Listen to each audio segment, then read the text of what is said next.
جو ہے وہ اسٹیبلش ہوگا. ویسے حنفی تو کہتے ہیں ایک دفعہ بھی پی لیا، غلطی سے بھی پی لیا، ہو گیا. ہم سے بھی لوگ مسئلے پوچھ رہے ہوتے ہیں، یہ بالکل غلط ہے.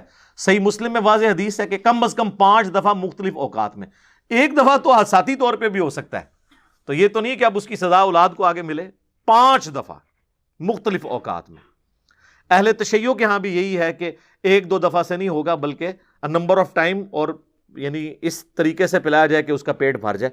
5 مواقع کے اوپر کم از کم صحیح مسلم میں حدیث موجود ہے. اور اسی کانٹیکسٹ میں ایک اور حدیث ہے صحیح بخاری اور صحیح مسلم میں کہ نبی صلی اللہ علیہ وآلہ وسلم نے فرمایا کہ رضاعت کا رشتہ بھوک کی عمر تک اسٹیبلش ہوگا، اور وہ 2 سال ہے. اس حدیث میں آیا. اور ویسے الگ سے سورۃ البقرہ میں بھی آیا کہ 2 سال ہے دودھ چھڑانے کی مدت. 2 سال کے بعد اگر کوئی کسی کا دودھ پی لیتا ہے بچہ، 2.5 سال کا بچہ یا کوئی بڑی عمر کا نوجوان بھی، یہ بڑی عمر کی رضاعت بھی لوگ پوچھ رہے ہوتے ہیں نا. وہ آپ کو پتہ ہے عرب کے مفتیوں نے فتویٰ دیا تھا، جب ان سے پوچھا گیا کہ جی ہمارے آفس میں غیر محرم جو ہے وہ مرد کام کرتے ہیں، تو انہوں نے یہ فتویٰ جاری کیا کہ بھئی آپ کے آفس میں جو عورتیں ہیں نا، وہ اس طرح کریں کہ اپنا دودھ ان کو پلا دیں تو وہ ان کے بھائی بن جائیں گے. وہ مطلب یہ نہیں کہ ڈائریکٹ پلانا، یعنی وہ کسی برتن میں نکالیں دودھ کو اور وہ پی لیں 5 موقع کے اوپر، تو وہ ان کے بھائی بن جائیں گے، تو مسئلہ ختم ہو جائے گا. اور اگر کسی کا دودھ نہیں ہے تو وہ ٹیکا لگوا لے، ٹیکا لگوانے سے بھی دودھ اتر آتا ہے نا، تو اس سے بھی. تو حالانکہ وہ تو اب 2 سال کی عمر تو کراس کر چکے ہیں. 2 سال کے بعد رضاعت کا رشتہ اسٹیبلش ہی نہیں ہوتا. اور ان کا بھی کیا قصور ہے؟ یہ تو امام ابن تیمیہ کا بھی یہی موقف ہے. تو وہ پرانے بزرگوں کو لے کے چل رہے ہیں. کاش انہوں نے یہ حدیث پڑھ لی ہوتی، اور بخاری اور مسلم دونوں میں جو تھی کہ بھوک کی عمر تک، اور وہ نبی علیہ السلام نے فرمایا کہ 2 سال تک، اس کے بعد رضاعت کا رشتہ اسٹیبلش نہیں ہوگا. اور سورۃ البقرہ میں بھی 2 سال آئے.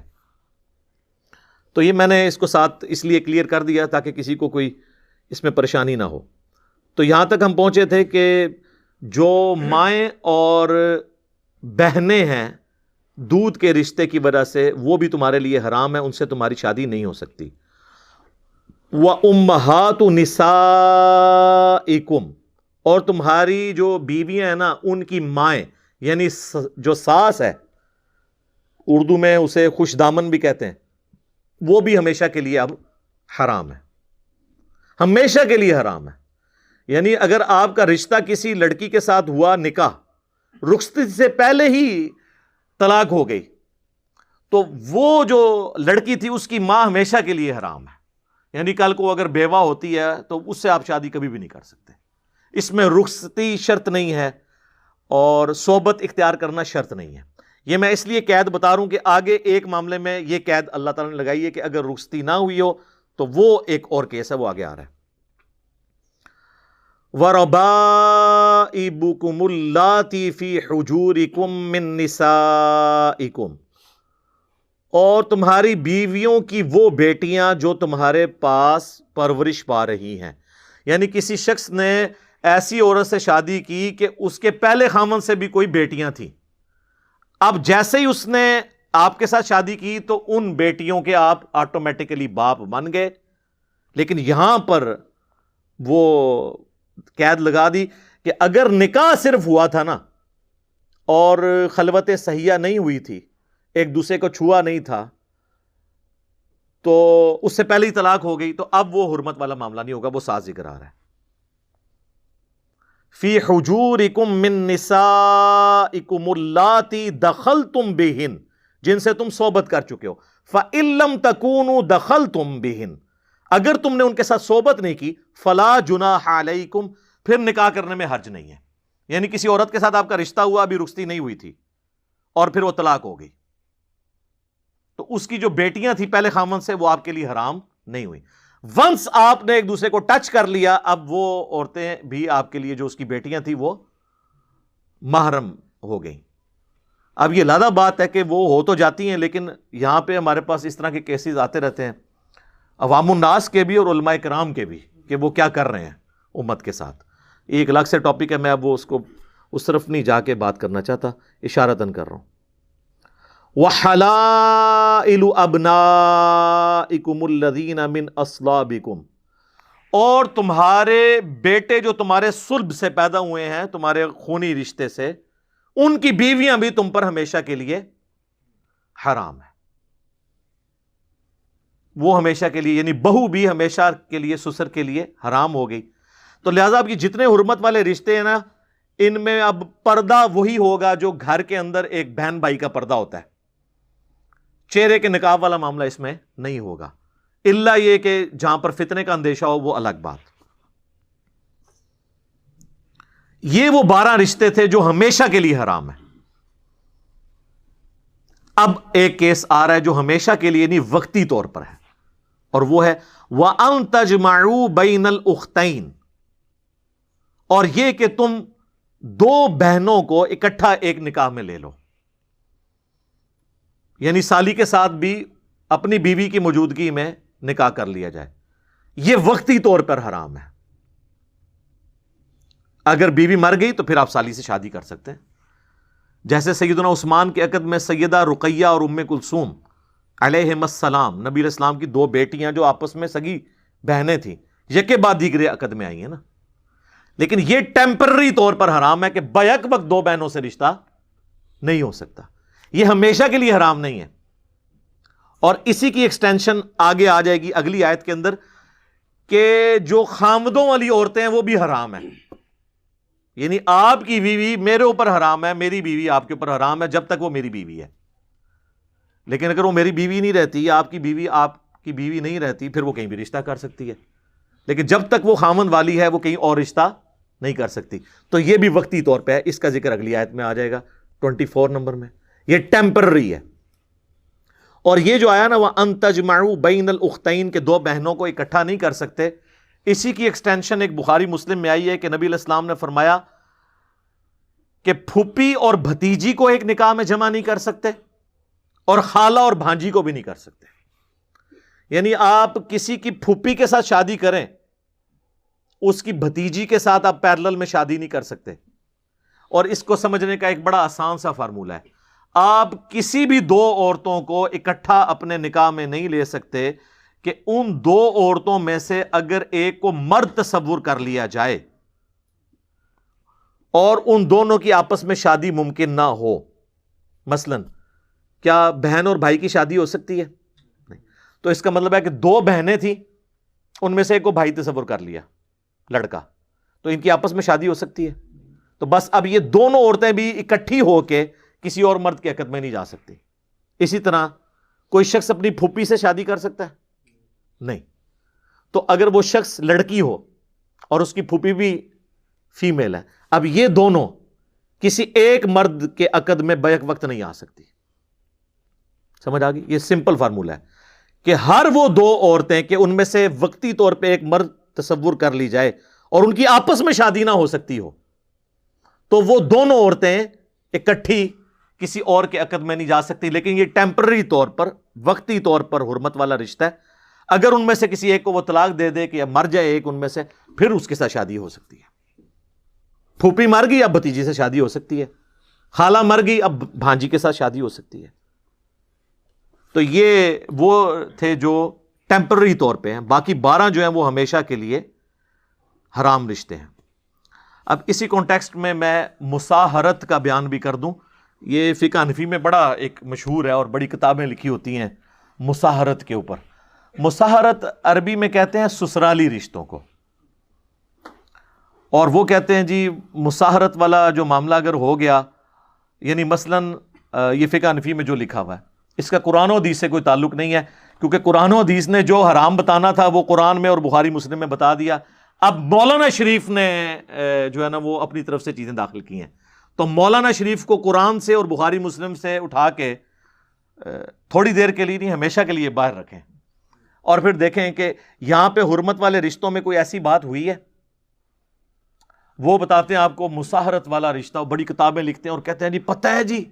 پھر پوچھ رہے ہوتے ہیں لوگوں سے کہ جی اگر کسی مرد نے اپنی ساس کو شہوت کے ساتھ چھوا، غلطی سے یا جان بوجھ کے، صرف چھو لیا، تو اس کی اپنی بیوی اس پہ ہمیشہ کے لیے حرام ہو گئی. یہ وہ کہتے ہیں. اور وہ کہتے ہیں کہ اس لیے کہ قرآن میں آیا ہوا ہے کہ جی وہ ساس تو اس پہ حرام تھی، لیکن قرآن میں یہ تو نہیں آیا کہ ساس کے ساتھ اگر وہ ایسا معاملہ کر لیتا ہے تو اس کی اپنی بیوی جو آلریڈی اس سے پہلے اس نے اپنے عقد میں لی تھی وہ نکل جائے گی. یہ زیادہ ایک حرام فعل ہوگا.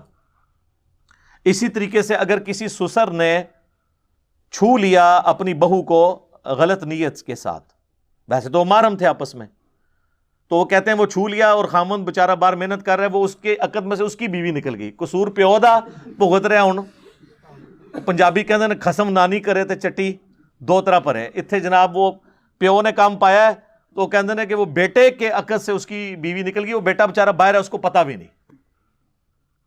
اور اسی میں وہ آگے پھر کہتے ہیں کہ اگر کوئی باپ کسی لڑکی کا رات کے وقت اندھیرے میں اٹھا اور اس نے ہاتھ لگانا تھا اپنی بیوی کو، غلطی سے نیند میں، غلطی سے بھی، سر نوٹ کریں، غلطی سے بھی اپنی بیٹی پہ پڑ گیا تو اس کی اپنی بیوی ہمیشہ کے لیے اس پہ حرام ہوگی، ہمیشہ کے لیے، دوبارہ اب نکاح بھی نہیں ہو سکتا. جان بوجھ کے نہیں، غلطی سے بھی. تو جان بوجھ کے تو اب یہ سارے کے سارے معاملات چاہے جان بوجھ کے کسی نے کیا یا غلطی سے کیا، اس کی وجہ سے، اس حرام کام کی وجہ سے کوئی حلال رشتہ ہمیشہ کے لیے ختم نہیں ہوگا.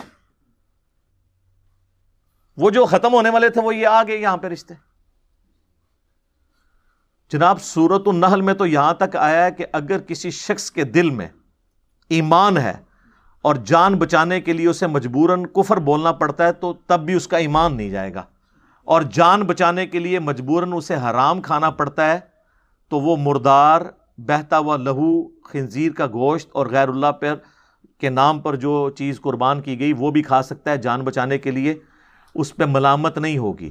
اور یہاں پہ کہہ رہے ہیں کہ غلطی سے بھی ہو گیا تو ہمیشہ کے لیے یہ ہو گیا. اسے وہ کہتے ہیں مساہرت کا رشتہ. اور یہ بہت زیادہ سوال اور اس کے اوپر بڑے کلپس لوگوں نے بنا کے اپلوڈ کیے ہوتے ہیں اور وہ بتا رہے ہوتے ہیں، حالانکہ کہیں پر قرآن و حدیث میں موجود نہیں. اور پھر ہمیں کہہ رہے ہوتے ہیں کہ آپ قرآن و حدیث سے نکال کے بتائیں کہ جی جس میں لکھا ہو کہ رشتہ باقی رہے گا. یہ رشتے کو ختم کرنے کے لیے دلیل آپ نے دینی ہے، دعویٰ تو آپ نے کیا ہے. ہماری دلیل یہ ہے کہ قرآن نے حرمت والے جو رشتے بتانے تھے وہ بتا دیے. یہ بھی مسئلہ اس طرح ہوتا تو بتا دیتے.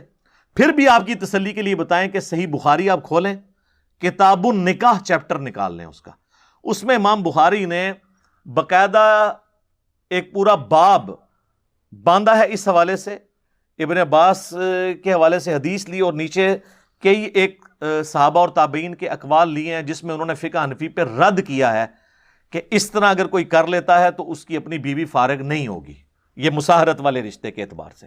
تو امام بخاری نے صحیح بخاری میں یہ رد کیا ہے. مراد یہ فتنہ پرانا ہے اور امام بخاری نے اس کے اوپر رد کیا، حالانکہ امام بخاری نہ بھی رد کرتے، قرآن میں واضح نص موجود ہے. جب قرآن کہہ رہا ہے کہ حرمت والے رشتے یہ ہیں تو آپ اپنی طرف سے تو کوئی حرمت والا رشتہ تو نہیں بنا سکتے، یہ تو شریعت سازی ہے، یہ تو بدعت ہے. اب یہاں پر ایک اور مسئلہ بھی میں بتا دوں، صحیح بخاری اور صحیح مسلم میں ایک حدیث ہے کہ نبی علیہ السلام نے نکاح شغار کرنے سے بھی منع فرمایا ہے، جسے ہم اردو میں اور پنجابی میں وٹا سٹا کہتے ہیں. لیکن یہاں پر وٹا سٹا اور ہوتا ہے. جو ہمارے ہاں وٹا سٹا رائج ہے نا، یہ حرام نہیں ہے. وہ حدیث میں موجود ہے بخاری اور مسلم دونوں میں کہ کوئی شخص اپنی بہن یا بیٹی کا رشتہ اس شرط پہ کسی مرد سے نہیں کر سکتا کہ تو اپنی بیٹی مجھے دے دے، میں اپنی بیٹی تجھے دیتا ہوں، یا تو اپنی بہن کا نکاح میرے ساتھ کر دے، میں اپنی بہن کا نکاح تیرے ساتھ کرتا ہوں، اور اس کے بدلے حق مہر میں نہیں دوں گا. میرا حق مہر یہ ہے کہ میں نے اپنی بہن یا بیٹی تجھے دے دی، اور تیرا حق مہر یہ ہے کہ تو نے اپنی بہن. تو حق مہر کے بغیر اس طرح کا رشتہ کرنا، اسے کہتے ہیں نکاح شغار یا وٹا سٹا. یہ والا وٹا سٹا حرام ہے. لیکن اگر دو مرد آپس میں کہتے ہیں کہ میں اپنی بہن کا رشتہ تمہارے ساتھ کرتا ہوں، تم میرے ساتھ کر دو، اور دونوں کا حق مہر رکھا جاتا ہے، تو اس میں کوئی حرج نہیں، یہ والا وٹا سٹا حرام نہیں ہے. یا کوئی شخص کہتا ہے میں اپنی بیٹی کا رشتہ تمہیں دیتا ہوں، تم اپنی بیٹی کا رشتہ مجھے دو، ٹھیک ہے، اور دونوں کا الگ الگ حق مہر رکھا جائے، اور یہ شرط لگا کے نہ ہو کہ جی اگر نہیں دو گے تو میں نہیں کروں گا، اس طرح کا معاملہ نہ ہو. تو اس میں کوئی نہیں، جیسے عموماً رشتہ داروں میں ہو جاتا ہے، اور اس کی انٹینشن یہ ہوتی ہے کہ چلو ایک رشتہ زیادہ مضبوط ہو جائے گا، وہ اس کو طلاق نہیں دے گا، وہ اس کو طلاق نہیں دے گا. اور لوگ کہہ رہے ہوتے ہیں وٹا سٹا اسلام میں حرام ہے. وٹا سٹا یہ والا حرام ہے جس میں حق مہر نہ رکھا جائے. اچھا، اسی طریقے سے سورۃ البقرہ میں اللہ تعالیٰ نے فرما دیا کہ مشرک عورت کے ساتھ نکاح نہیں کر سکتے، نہ مشرک مرد کے ساتھ. اور اس سے مشرک سے مراد اہل حدیث والا مشرک نہیں ہے. اس مشرک سے مراد ہے جو کافر مشرک ہے، جو کلمہ گو نہیں ہے. جو کلمہ گو مشرک ہے اس کا معاملہ الگ ہے, وہ مسلمان ہے, آپ کو ہم پابند نہیں کرتے کہ آپ ضروری کریں, وہ تو ابن ماجہ میں حدیث ہے اپنے کفر میں شادی کرو, ہم پلہ لوگوں میں. لیکن یہ مشورہ ہے, اگر کوئی ہم پلہ لوگوں میں نہ بھی کرے تو شادی تو ہو جائے گی, لیکن پریفریبل ہے کہ اپنے اسی خاندان کے اندر کی جائے, تاکہ عادتیں ملتی جلتی ہوتی ہیں, نبھنا آسان ہو جاتا ہے. تو جو چیزیں کلچرل ہیں ان کا معاملہ ایک پیرلل میں اس کا خیال اپنی جگہ رکھنا ضروری ہے, لیکن اس کو آپ شریعت نہیں بنا سکتے. بہرحال اس میں ایک شاذ قول ہے صحیح بخاری میں سورۃ البقرہ کی انہی آیات کے کانٹیکسٹ میں, عبداللہ ابن عمر کا. وہ کہتے تھے کہ بھئی میں اس سے بڑا شرک کوئی نہیں سمجھتا کہ کوئی شخص حضرت عیسیٰ ابن مریم کو اللہ کا بیٹا کہے یا اللہ کہے. یعنی وہ یہ کہتے تھے کہ اہل کتاب کی عورتیں بھی چونکہ مشرکہ ہیں لہٰذا ان سے نکاح درست نہیں ہے. لیکن امت کا اجماع ہے کہ عبداللہ بن عمر کا یہ قول شاذ ہے, یعنی یہ قول ایکسیپٹیبل نہیں ہے, امت کے اجماع کے خلاف ہے, صحابہ کے اجماع کے خلاف ہے. کیوں؟ قرآن میں سورۃ المائدہ میں اللہ تعالیٰ نے فرمایا کہ جو آخر میں آیات نازل ہونے والی ہیں سورۃ المائدہ کی, کہ آج کے دن اہل کتاب کی عورتیں بھی تمہارے لیے حلال ہوئیں اور ان کا ذبیحہ بھی اگر اللہ کے نام پر ہو تو حلال ہوا. تو اللہ کو تو پتا تھا کہ اہل کتاب جو ہیں وہ سارے ہی آلموسٹ مشرک ہیں. وہی قرآن آپ کو بتا رہا ہے نا سورۃ المائدہ میں, لقد کفر الذین قالوا ان اللہ هو المسیح ابن مریم, وہ کافر ہیں جو کہہ رہے ہیں کہ عیسیٰ ابن مریم ہی اللہ ہے. اور لقد کفر الذین قالوا ان اللہ ثالث ثلاثہ, وہ بھی کافر ہیں جو کہہ رہے ہیں تین میں سے ایک ہے اللہ, یعنی گاڈ دا ہولی فادر, اور جو سیدنا عیسیٰ ہیں وہ ہولی سن ہے, اور روح قدس جو ہے وہ اس کو کہتے ہیں ہولی گوسٹ, یا حضرت مریم کے بارے میں پہلے عقیدہ ہوتا تھا, اب ہولی گوسٹ اس کی جگہ آ گیا. تو اللہ تعالیٰ جب ان کے شرک کو بیان کر رہا تھا تو اللہ تعالیٰ کو یہ پتا تھا کہ یہ مشرک ہیں, لیکن ان کو بینیفٹ دیا کہ چونکہ یہ اہل کتاب ہیں, آسمانی مذہب کو ماننے والے ہیں, اگرچہ مشرک ہیں لیکن چونکہ نبیوں کے ماننے والے ہیں, ان کی عورتوں کے ساتھ نکاح جائز ہو جائے گا. اور سب کا اجماع ہے. ہاں ہم ترغیب ضرور دلاتے ہیں کہ بہتر ہے نہ کریں, مسلمان عورتیں تھوڑی ہیں کرنے کے لیے, لیکن کسی کو منع نہیں کر سکتے. تو اب میرا ایک معصومانہ سوال ہے, اگر یہود و نصارہ کی بچیوں کے ساتھ نکاح ہو سکتا ہے تو سنی کا شیعہ کی بچی کے ساتھ اور شیعہ کا سنی کی بچی کے ساتھ کیوں نہیں ہو سکتا؟ تو یا پھر مان لیں اعلیٰ حضرت کی طرح کہ یہود و نصارہ سے بھی بدتر ہے. ہاں یہ اعلیٰ حضرت نے لکھا ہے, احکام شریعت ان کی اپنی کتاب ہے, اس میں انہوں نے لکھا ہے کہ وہابیہ, اور پھر لکھا وہابیہ دیوبندیہ, وہابیہ غیر مقلد, یعنی اہل حدیث اور دیوبند, اور پھر ساتھ لکھا قادیانی کافروں کو بھی بیچ میں شامل کیا, اور لکھا روافظ, ان سب کا نام لکھ کے انہوں نے کہا یہ سب کے سب جو لوگ ہیں یہ مرتد ہیں. مرتد کا مطلب ہے اسلام چھوڑ گئے اور واجب القتل, اور یہ 1,00,000 دفعہ بھی اللہ کا نام لیں تو ذبیحہ مردار ہی رہے گا. البتہ یہود و نصارہ اگر اللہ کا نام لے کر کریں تو وہ حلال ہوگا, یہ حرام رہے گا. 1,00,000 دفعہ بھی نام لیں تو کس کس کا؟ دیوبندی, اہل حدیث, شیعہ, ان سب کا. اور قادیانی کافروں کو بھی بیچ میں ڈال دیا, انہوں نے قادیانیوں کے کھاتے میں ڈالا ہے ان کو, کہا کہ یہ 1,00,000 دفعہ بھی نام لیں تو ذبیحہ حرام رہے گا, البتہ یہود و نصارہ اگر کریں تو حلال ہوگا. تو پھر اب باقی پیسے تو چھوڑ دیں, آپس میں آپ دیکھ لیں کہ ان لوگوں نے کس طریقے سے دراڑے ہیں. پھر ہمیں لوگ کہتے ہیں جی بزرگوں کے بارے میں بات کرتے ہیں, بزرگوں نے خدمت ہی اتنے بڑے لیول پہ کی ہے کہ وہ بزرگ خود بخود پھر وہ اس پورے معاملے میں رگڑے میں آ جاتے ہیں. ہماری نیت تو نہیں ہوتی لیکن خود بخود آ جاتے ہیں.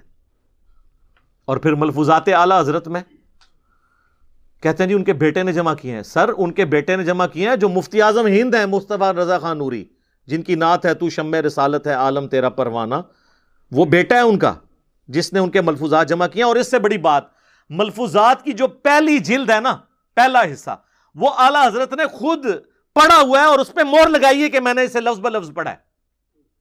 تو پھر اعلیٰ حضرت کی اپنی ہوگی نا. اور پہلی جلد کے اندر ہی پہلا حصہ جو اعلیٰ حضرت نے خود پڑھا ہے, اس میں ان سے سوال ہوا ہے کہ اگر وہابی جماعت کروا رہے ہوں تو نماز ان کے پیچھے پڑھیں یا الگ؟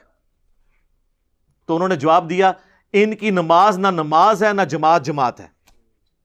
سیدھا سیدھا کھری گل جڑی ہے انہوں نے کر دی تھی. اور وہابی اعلیٰ حضرت دیوبند اور اہل حدیث دونوں کو کہتے ہیں، وہ میں آپ کو پہلے بتا چکا ہوں احکام شریعت میں سے۔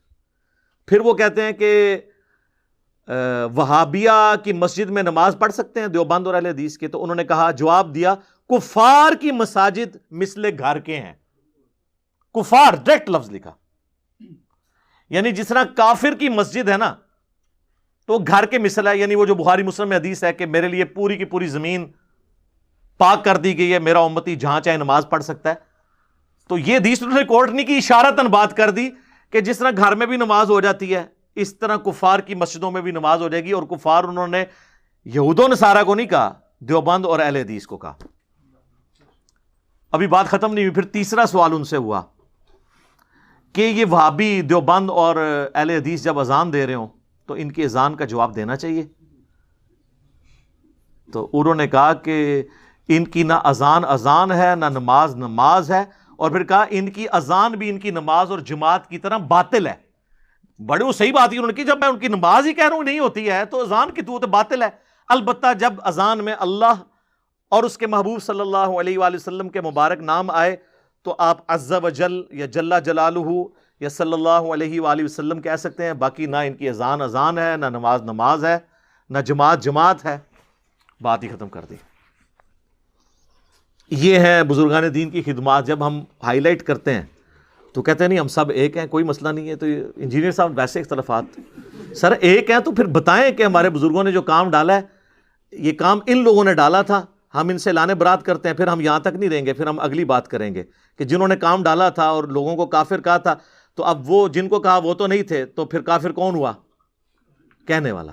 تو یہ کون کہے گا کہ ہمارے بڑے بزرگ جو ہیں وہ کافر ہیں؟ تو ہر صورت میں پھنسیں گے۔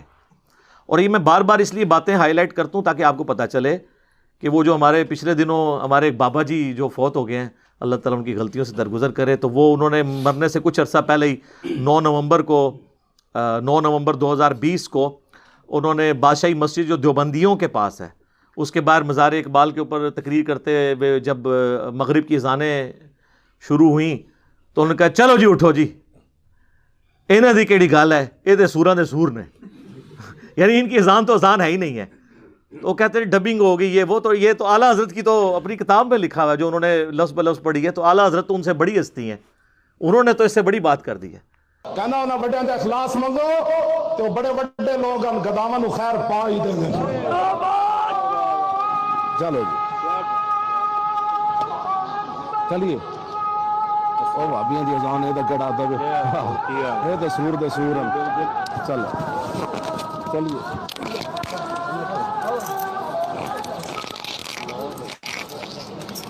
اور سر یہ مولویوں کو سلام ہے، اتنی موٹی گالی کو مولوی دے سکتا ہے، سوراں دے سور۔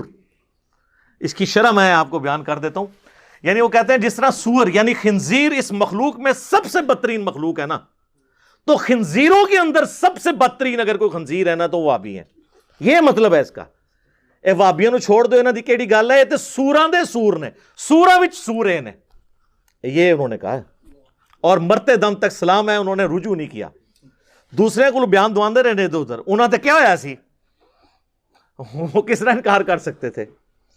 تو اب دیکھ لیں امت کو انہوں نے کہاں پر پھینکا ہے۔ خیر میں نے یہ ساری باتیں اس لیے کی کہ کسی کو کوئی وہم رہ گئے تو وہ نکل جائے اس حوالے سے، تو میں نے موٹی موٹی باتیں جو اس سے ریلیٹڈ تھی وہ کور کر دی ہیں۔ تو بات ہماری یہاں پہ پہنچی تھی وَأَن تَجْمَعُوا بَيْنَ الْأُخْتَيْن، اور یہ کہ تم جمع کرو دو بہنوں کو اکٹھا، یہ بھی ٹیمپرری طور پر حرام ہے۔ إِلَّا مَا قَدْ سَلَف، ہاں مگر جو پہلے ہی کوئی گزر چکا ہے معاملہ وہ معافی ہے۔ معافی کا یہ مطلب نہیں کہ وہ چلاؤ ساتھ، مراد یہ کہ اس سے فوراً توبہ کر کے طلاق دے دو اگر کوئی ایسا معاملہ کیا ہوا ہے۔ ان اللہ کان غفور الرحیم، بے شک اللہ تعالیٰ بھی بخشنے والا اور مہربان ہے۔ تو تم اپنے اوپر اس کی مہربانی کو کماؤ اپنے لیے اور اس پچھلے گناہ سے توبہ کر لو۔ تو یہ ہمارا یہ ٹاپک کور ہوا اس حوالے سے جو محرمات ابدیہ ہے، اور اسی کانٹیکسٹ میں نے مساہرت والا جو ایشو تھا اس کو بھی ایڈریس کر دیا الحمدللہ۔ اللہ تعالیٰ سے دعا جو حق بات میں نے کہی اللہ تعالیٰ ہمارے دلوں میں راسخ فرمائے، اگر جذبات میں میرے منہ سے کوئی غلط بات نکل گئی اللہ تعالیٰ ہمارے دلوں ہی سے محو کر دے، ہمیں معاف بھی فرما دے، ہمیں کتاب و سنت کی تعلیمات پر عمل کر کے دوسرے بھائیوں تک پہنچانے کی توفیق عطا فرمائے۔ سبحانک اللہم و بحمدک اشہد ان لا الہ الا انت استغفرک و اتوب الیک وما علینا الا البلاغ المبین. جزاکم اللہ خیرا.